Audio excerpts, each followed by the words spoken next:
कपड़े धोने वाली बहू। शादी के पहले से ही विभा को कपड़े धोने का बड़ा शौक था। कभी नल के नीचे तो कभी तालाब के पास। अरे मेरी नीली वाली लुंगी नहीं दिख रही है।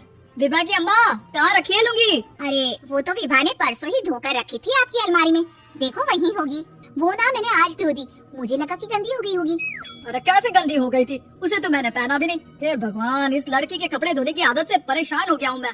जितना तो घर में राशन नहीं आता उससे कहीं ज्यादा डिटर्जेंट पाउडर का खर्चा है। इसकी शादी करवा दो, शादी जाए अपने घर में ही करेगा, फिर चाहे घर के कपड़े धोने हो या पूरे गांव के। हाँ ठीक बोल रही हो, देखता हूँ मैं कोई लड़का। वो दिन भी आ जाता है जब विभा को देखने लड़के वाले आ जाते हैं। लड़की मुझे अच्छी लगी। होने वाली सास कहती है, बेटी अगर कुछ पूछना है तो पूछ लो। वैसे तो हमारी लड़की बहुत ही शर्मीली है, जो बोल दो वो मान लेती है, इसे क्या पूछना होगा। अरे कैसी बात कर रही हो माँ, मुझे इन लोगों के घर रहना है, सवाल तो कई है। हाँ हाँ बेटा पूछ लो ना, क्या पूछना है। आप लोगों के घर कपड़े कौन धोता है? सास का मुंह बन जाता है। देखो अगर तुम ये कहना चाहती हो कि तुम्हें कपड़े धोने नहीं आते तो सुन लो, कपड़े मैं ही धोती हूँ, लेकिन तुम्हारे आ जाने के बाद मैं रुमाल तक नहीं धोऊंगी। अरे चुप रहना भाग्यवान, बहू बेचारी घर आई नहीं, उसे डराना शुरू कर दिया। वो क्या है ना बिटिया, अभी तक तो ये कल्लू की माँ ही धोती थी, लेकिन अब तुम्हारे पापा तो दहेज में वॉशिंग मशीन देंगे ही। तभी विभा की माँ बोल पड़ती है, सवाल भी पूछा तो क्या। वैसे भाई साहब, मशीन की तो फिर भी कपड़े धोने की कैपेसिटी होती है, मतलब जो बिटिया दे रहे हैं ना विभा, इसे कपड़े धोने का बहुत शौक है। ये आप लोगों के क्या आस पड़ोस गांव मोहल्ले सबके कपड़े धो दे और उफ तक ना करे।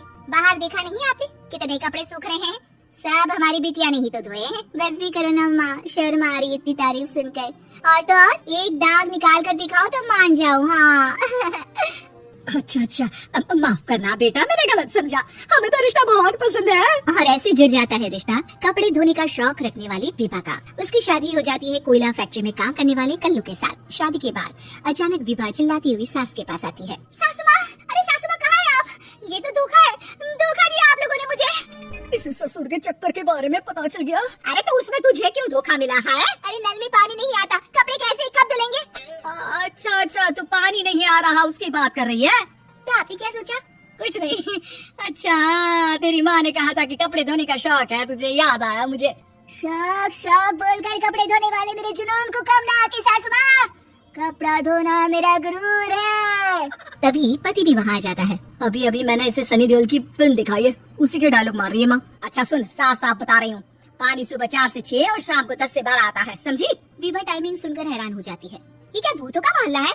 सुबह 4 बजे उठकर कौन कपड़े धोता है? 4 बजे टंकी में पानी जाता है, फिर सारा दिन धोना ना, किसने मना किया? अरे कैसी बात कर रही है, 200 लीटर की टंकी में कितने कपड़े धो लूंगी मैं? सुबह ही उठ जाऊंगी मैं। अब क्या था, विभा सुबह 4 से लेकर रात के 12 बजे तक कपड़े ही धोती रहती। एक रोज सास पड़ोस से निकलकर कहीं जा रही होती है कि साथ वाली कहती है, हाँ कल्लू की माँ, सर ये बताओ कि 2 साड़ी है, 2 ब्लाउज और एक पेटीकोट और एक नाड़े वाला लंबा कच्छा। हाँ तो? अरे तो क्या, कितना लोगी धुलाई ये बताओ। 2 बन दिख रहे हैं हम क्या? हमारे पति सरकारी नौकरी से अभी अभी रिटायर हुए हैं और बेटा सुपरवाइजर है कोयला फैक्ट्री में। 2 बन समझ रखा है हमें। हाय रे कल्लू की अम्मा, माफ कर दो, वो तो मोहल्ले में यही सब बता रहे थे कि तुमने बहू को कपड़ा धुलवाने के काम में लगा दिया है। सास को पड़ोसन की बात सुनकर गुस्सा आ जाता है। वो घर पहुंचती है जहाँ घर के बाहर ही इतने सारे कपड़े सूख रहे होते हैं जितने की किसी 2 बन के घर पर। अरे ओ कल्लू की दुल्हन, बाहर निकल।